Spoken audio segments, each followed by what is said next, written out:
podcast pode conter descrições de cenas fortes e com conteúdo violento, o que pode ser prejudicial para algumas pessoas. Recomendamos cautela para pessoas sensíveis ao tema.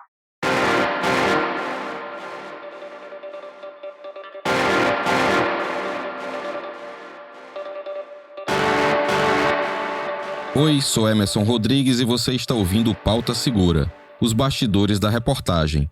Vamos falar hoje sobre os bastidores da matéria sobre a Operação Quebrando a Banca, que prendeu 10 pessoas e apreendeu 1 milhão em bens, como veículos de luxo, imóveis e bloqueio de conta dos envolvidos. Estou aqui hoje com o repórter Messias Borges e nós vamos falar sobre as origens dessa pauta, como ela surgiu, como foi desenvolvida e as dificuldades dessa apuração. Olá, Messias, tudo bem? Oi, Emerson, tudo bem? Prazer estar de novo aqui com você no Pauta Segura para a gente falar sobre um tema que é o envolvimento das facções criminosas com o jogo do bicho. A gente já tratou desse tema aqui no podcast, mas vamos voltar com uma nova operação e a descoberta de que uma nova quadrilha estaria cometendo o mesmo tipo de crime aqui no Ceará.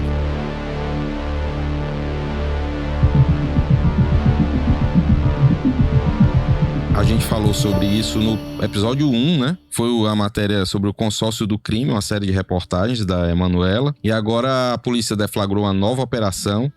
Bem, Messias, a origem dessa pauta, ela surgiu a partir dessa operação da polícia, mas a polícia já vinha investigando até chegar o dia de deflagrar a operação. Eles explicaram como é que foi essa investigação anterior à deflagração da operação? Emerson, nós ficamos sabendo dessa operação Quebrando a Banca na última quinta-feira, quando a Polícia Civil chamou toda a imprensa aqui de Fortaleza para uma coletiva de imprensa sobre essa operação, né? A operação tinha sido deflagrada na terça-feira anterior, da semana passada, quando a polícia cumpriu 24 medidas cautelares e também 10 mandados de prisão. A polícia tinha mais 11 mandados de prisão para cumprir, mas não encontrou os alvos. Ou seja, tem mais suspeitos em liberdade do que presos, né? Apenas 10 foram presos e 11 ainda estão foragidos, são procurados por integrar esse esquema criminoso.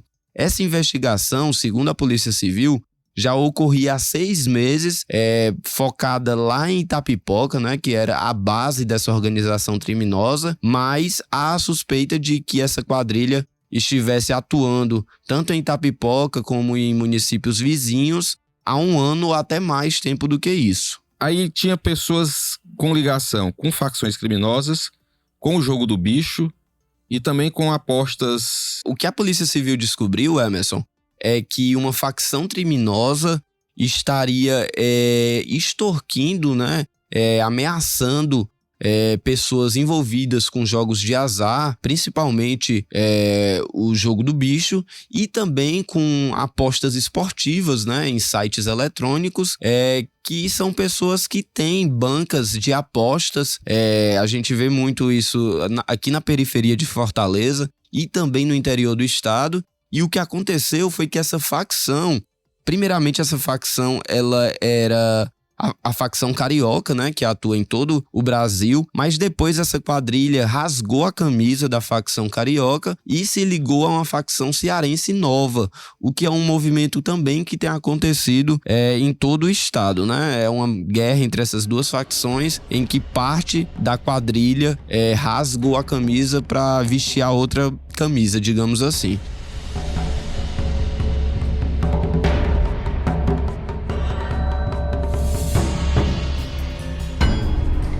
Nesse caso específico, em Itapipoca, um homem que era um filho de um homem já de mais idade, que antes detinha o poder de várias casas, né, de apostas, o filho dele agora quis assumir o mesmo negócio do pai, mas de uma forma diferente, né? A partir dessas extorsões e ligado a uma facção criminosa. O que o pai dele realizava era uma contravenção penal, que era praticar o jogo do bicho, que é uma contravenção penal aqui no Brasil, mas o filho quis retomar essas casas de apostas do jogo do bicho lá em Itapipoca, só que ligado a uma facção, né? E o que foi que essa facção fez?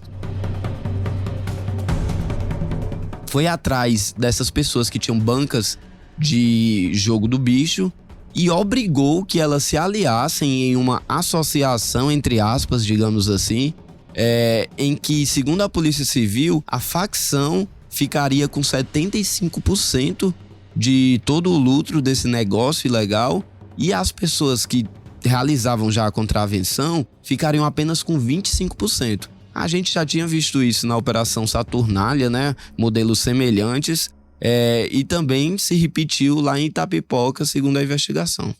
E aí essa forma de atuar da facção, ela utilizava essas casas de aposta também para lavar dinheiro oriundo de outras atividades criminosas, né? Como o tráfico de drogas, né? O tráfico, enfim, de armas, enfim, outros crimes, roubos. Exato. Por trás dessa quadrilha que tinha essa atuação nas casas de apostas lá em Itapipoca, tinha uma facção que tinha outros negócios ilícitos, né? Como o tráfico de drogas, o comércio de armas, também é suspeita de homicídios essa quadrilha. E como você falou, esses jogos, eles atuavam tanto com o jogo do bicho, né? Como também com aquelas apostas esportivas que a gente vê em muitos sites se proliferar aqui no Brasil. Não há uma regulamentação sobre isso. E o que é que essas casas de apostas, né, físicas fazem? Se utilizam do serviço de vários sites de apostas para vender o negócio, né, a aposta esportiva para a população em geral que quer ter acesso a essa aposta. Mas isso sem o conhecimento desses sites, não é isso? Exato. Nunca foi comprovado nessas investigações da Polícia Civil que tinha algum envolvimento desses sites com essas apostas e com essas facções, né? Em todas as investigações, os alvos foram as pessoas que estavam se utilizando do site. Inclusive, curioso que essa quadrilha de Itapipoca era uma quadrilha muito organizada. Tinha até um funcionário, digamos assim, que era meio que um profissional de TI, né, de tecnologia da informação, que era uma pessoa que tinha mais conhecimento de manusear essas máquinas, de mexer mesmo no site de apostas. Era conhecido como o profissional da TI dessa facção criminosa. Eles compartimentavam as tarefas, né? Cada um tinha o responsável pela TI, tinha o responsável pela cobrança. Explica melhor essa atuação desse grupo. Isso. Quando a gente foi para a coletiva, na última quinta-feira, a Polícia Civil não divulgou muitas informações. Pois é. Então, antes, vamos pensar o seguinte: você vai para a coletiva, então a polícia ela divulga aquelas informações para todos, né? O delegado fala um pronunciamento e depois ele abre para perguntas e algumas pessoas fazem perguntas e todo mundo escuta, né? Aquilo ali e aí todos os veículos praticamente divulgam as mesmas informações que são aquelas divulgadas naquele momento. E como é que você faz, como é que o repórter que cobre segurança pública, ele faz para se diferenciar da cobertura normal do que foi divulgado na coletiva? Você também não vai dizer o segredo de como é que você consegue, mas você precisa se diferenciar e buscar novas informações até para ter um fato diferente do que aquilo que já foi divulgado naquele dia daquela coletiva, né?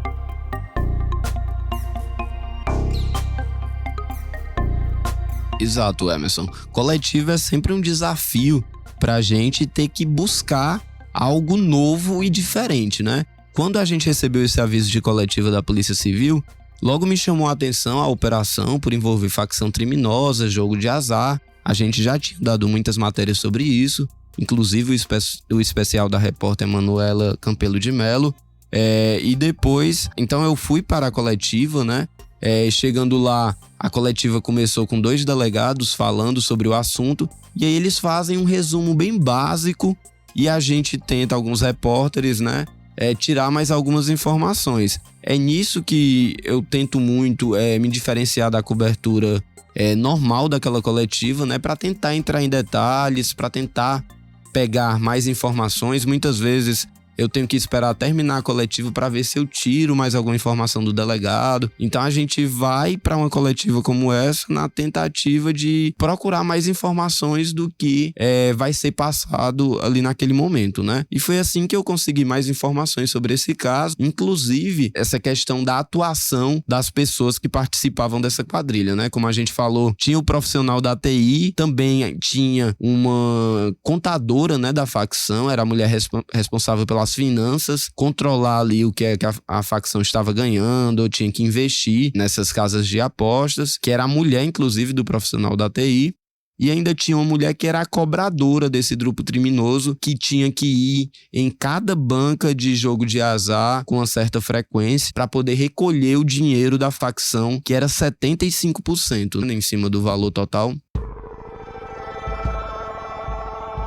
Messias, eu fiquei com a dúvida. Foram presos pessoas ligadas ao jogo do bicho e pessoas ligadas às facções criminosas. As pessoas do jogo do bicho, teoricamente, eram as pessoas que eram extorquidas pelos integrantes das organizações. Por que as vítimas da extorsão acabaram presas? A gente tem que ver que essas pessoas, que eram 5, né? Falando de números, ao total a operação tinha 21 alvos, mas somente 10 foram presos na última terça-feira. Desses 10, 5 eram realmente participantes ativos da facção, que realizavam extorsões, controlavam o dinheiro desse negócio criminoso, mas as outras 5 pessoas, elas eram vítimas e também realizavam uma contravenção penal, né, que é prevista na lei brasileira, que é o realizar jogo de azar, né? Não é uma prática legal, é uma contravenção penal, que é um crime de menor gravidade, e não é à toa que essas pessoas não ficaram presas depois da operação, foram liberadas em audiência de custódia com medidas cautelares diversas para responder em liberdade. Elas também estavam cometendo uma infração de certa forma, mas também eram vítimas nessa história toda. Eu recordo até quando a gente entrevistou o delegado na época, que era o titular da Delegacia de Repressão às Organizações Criminosas, o Clever Farias, sobre a primeira matéria do consórcio do crime. O Clever, ele falou que essas pessoas, quando elas começaram a ser extorquidas, elas poderiam denunciar e a partir daí elas deixariam de ser cúmplices e passariam a ser vítimas. Foi até o que o delegado falou nessa coletiva, que muitas pessoas que realizavam essa contravenção penal deixaram de praticar esse delito, porque preferiram sair do negócio até com medo de sofrer extorsão de uma facção, talvez ser morto, sofrer alguma tentativa de homicídio. Muitas pessoas tiveram que largar suas bancas de jogo do bicho, o que é um sustento para muitas pessoas, essa é a verdade. Tem gente que vive disso, mas começaram a ser extorquidas pelas facções e muitas delas tiveram que deixar o negócio. Já outras não viram essa possibilidade e acabaram aceitando essa extorsão e se aliando, né, a essa organização criminosa de alguma forma.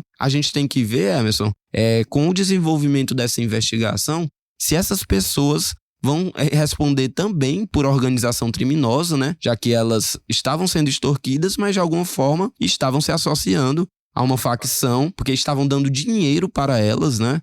Tudo bem que era de uma forma que, se não desse, poderiam até ser mortas, enfim, ou sofrer algum dano ao seu patrimônio, enfim. O que a gente sabe é que essa facção também é suspeita de um homicídio de um vigilante de uma casa de apostas, inclusive, mas é um caso que ainda está sendo investigado. Toda essa operação, quebrando a banca, a Polícia Civil ainda não divulgou nomes e identificações tanto das pessoas presas, como também das vítimas, porque ainda pretende ampliar a investigação e chegar a outros alvos.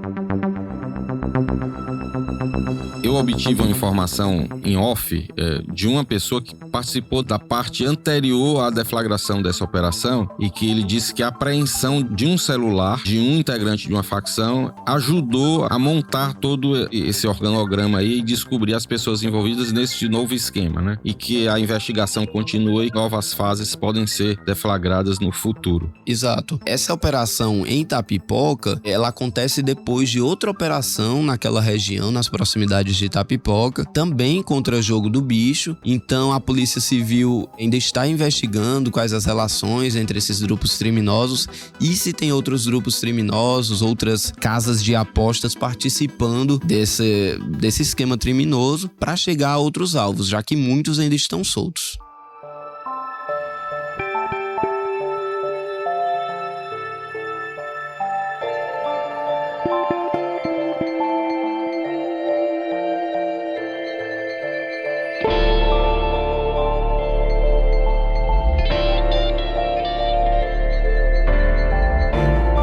Messias, e qual foi a principal dificuldade, a maior dificuldade que você encontrou nessa apuração?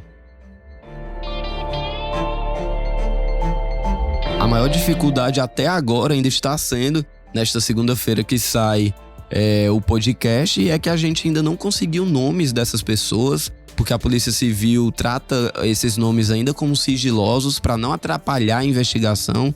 Então, de alguma forma, acaba atrapalhando a nossa apuração, né? Porque com o nome desses suspeitos presos, tentei com algumas fontes, mas não foi possível, porque não pode mesmo atrapalhar a investigação ainda. Então a gente fica ainda no aguardo do nome dessas pessoas para saber quem são, né? Se já tinham alguma atuação criminosa, se já tínhamos feito alguma matéria sobre essas pessoas, quem são elas, enfim, até pra gente conseguir mais detalhes e fazer desdobramentos dessa matéria.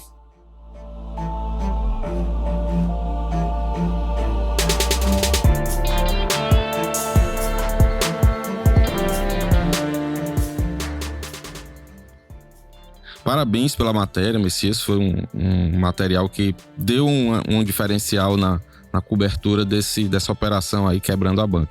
Obrigado, Emerson. A gente vai continuar apurando esses casos, né? O que é um novo ramo das facções criminosas, não satisfeitas em praticar o tráfico de drogas, os homicídios, roubos também, agora também estão agindo quase como facções lá no Rio de Janeiro. A gente vê isso, né? Que entram nas comunidades e obrigam as pessoas a se associarem a elas e a utilizar os serviços delas, né? Agora com casas de apostas, a gente já viu, já deu matéria também sobre internet nas comunidades, né? Provedores de internet. Então a Polícia Civil e, enfim, em todas as autoridades precisam ficar atentas com essa capacidade das facções criminosas de encontrar novas atividades.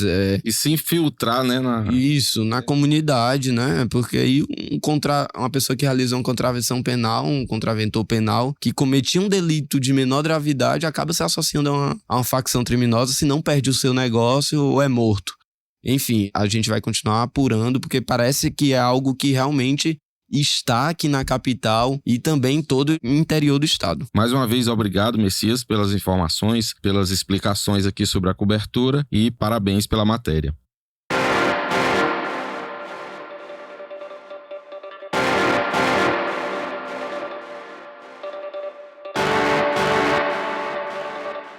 Este foi o Pauta Segura, seu podcast semanal sobre os bastidores das principais reportagens sobre segurança que você lê no Diário do Nordeste. Siga o nosso podcast no Spotify, na Amazon Music, assine na Apple Podcasts, se inscreva no Google Podcasts, no YouTube e favorite no Deezer. Dessa forma você recebe uma notificação e não perde nenhum episódio novo. Gostaria de pedir para você compartilhar o nosso podcast com parentes, amigos, dar as estrelas que você acha que nós merecemos no Spotify. Também peço que você deixe seu comentário e avalie nosso programa em outras plataformas da sua preferência. Se você tiver qualquer sugestão, crítica, dúvida ou foi citado e quer direito de resposta, envie um e-mail para podcastpautasegura@svm.com.br. Esse podcast foi produzido e roteirizado por mim e pelo Messias Borges. Eu também fiz a edição de áudio, a voz da abertura é da repórter Tatiane Nascimento, a supervisão do conteúdo é da Aline Conde e da Giovana Rodrigues, a coordenação de núcleo é da Karine Zaranza e a gerente de jornalismo é a Ivila Bessa. Espero vocês para conhecer os bastidores de mais uma grande reportagem aqui do DN. Até semana que vem.